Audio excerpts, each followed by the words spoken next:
दोस्तों, केंद्र सरकार की तरफ से विदेशियों के लिए भारत में रहने के नियमों में बदलाव किया है। अब 180 दिन पूरे होने से पहले रजिस्ट्रेशन करा सकेंगे और ऑनलाइन अपील का भी ऑप्शन मिलेगा। जैसे हम विदेश में जाते हैं, विदेशों की सरकारें हम भारतीयों के लिए नियम्स लागू करती हैं, रूल्स रेगुलेशंस होते हैं, ठीक वैसे ही जो फॉरेनर्स हैं उनके लिए हमारे देश में केंद्र सरकार की तरफ से, गृह मंत्रालय की तरफ से विदेशी नागरिकों के भारत में रहने के नियमों में यह बदलाव किया गया है। सरकार ने इमिग्रेशन एंड फॉरेनर्स संशोधन अधिनियम 2026 की अधिसूचना जारी कर दी है और इसके रजिस्ट्रेशन और अपील से जुड़े नियमों के बदलाव की जानकारी भी दी है। तो नए नियमों में एक मुख्य प्रावधान तो ये है कि विदेशी नागरिक अब भारत में उसके रहने के 180 दिन पूरे होने से पहले कभी भी रजिस्ट्रेशन करा सकेंगे और ऑनलाइन अपील का ऑप्शन भी मिलेगा। जबकि पहले भारत में 180 दिन पूरे होने के बाद विदेशी नागरिकों को 14 दिन के अंदर अंदर रजिस्ट्रेशन कराना होता था, लेकिन अब 180 डेज से पहले कभी भी रजिस्ट्रेशन करवाया जा सकेगा। ये कुछ डिटेल्स देखिए आप। 3 प्रमुख बदलाव किए गए हैं इमिग्रेशन एंड फॉरेनर्स संशोधन नियम 2026 में। पहला तो ये रजिस्ट्रेशन को लेकर जो मैंने आपको बताया, अब 14 दिन की लिमिट नहीं होगी। दूसरा, अपील को लेकर पहले ऑनलाइन अपील की सुविधा नहीं थी, लेकिन अब ब्यूरो ऑफ इमिग्रेशन के आयुक्त के पास ऑनलाइन अपील कर सकेंगे आप डायरेक्टली, आप मतलब जो फॉरेन विजिटर्स हैं वो। तीसरा, बच्चों की नागरिकता को लेकर भी नियम में बदलाव किया गया है। पहले ऐसे मामलों के लिए नियमों में स्पष्ट व्यवस्था नहीं थी, लेकिन अब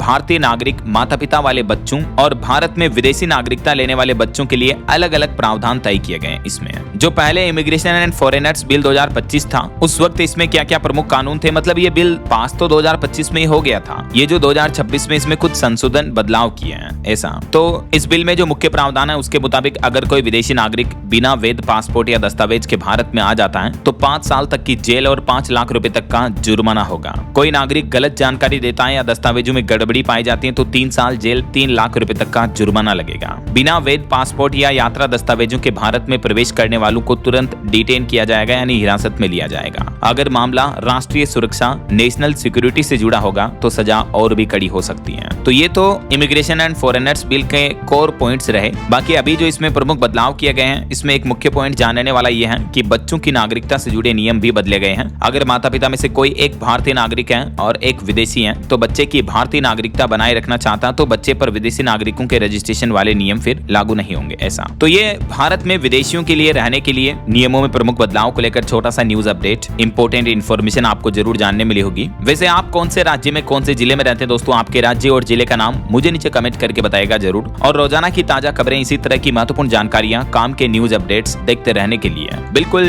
जुड़े रहेगा आप मेरे साथ। DLS न्यूज चैनल को सब्सक्राइब करके बेल आइकन जरूर दबा देना और इस वीडियो पर एक लाइक और शेयर भी कर देना ताकि आपको रोजाना की ताजा खबरें, काम के न्यूज अपडेट सबसे पहले आपके मोबाइल पर मिलते रहेंगे। ओके, ख्याल रखिएगा अपने आपका, अपने परिवार का। मिलेंगे अगले नेक्स्ट अपडेट में, तब तक के लिए जय हिंद, जय भारत, वंदे मातरम।